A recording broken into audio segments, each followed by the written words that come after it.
Severe floods in China's Shanxi province. Homes flooded, lives disrupted. But this time the floods signify much more. Shanxi province is China's main coal hub, and the rains have left at least 60 coal mines in the province shut.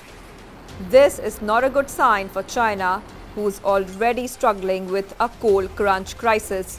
It's one of the worst blackouts in decades. At least 19 of China's provinces, including many of its industrial heartlands, are without electricity. Millions of homes have been left without power. Several Chinese provinces like Guangdong have imposed electricity rationing to critical sectors in recent weeks. This is to conserve fuel stocks ahead of the critical winter heating season.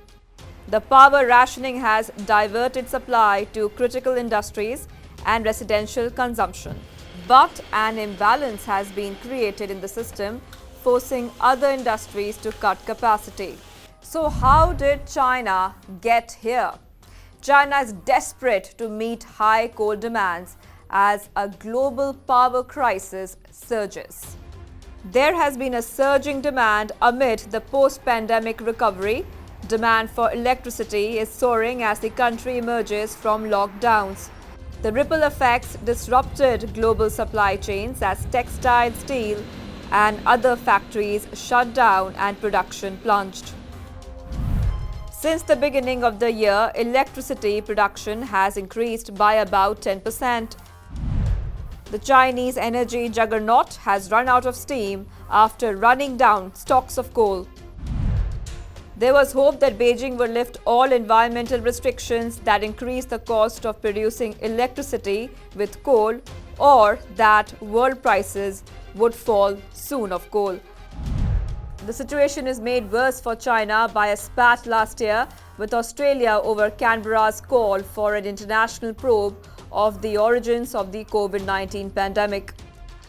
China is trying hard to be an aspiring world power, but with its power crisis and the recent Evergrande debt crisis, it looks like Xi Jinping's leadership skills are in question.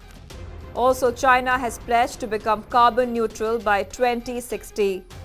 In other words, China is trying to reduce economic activities that run on fossil fuel.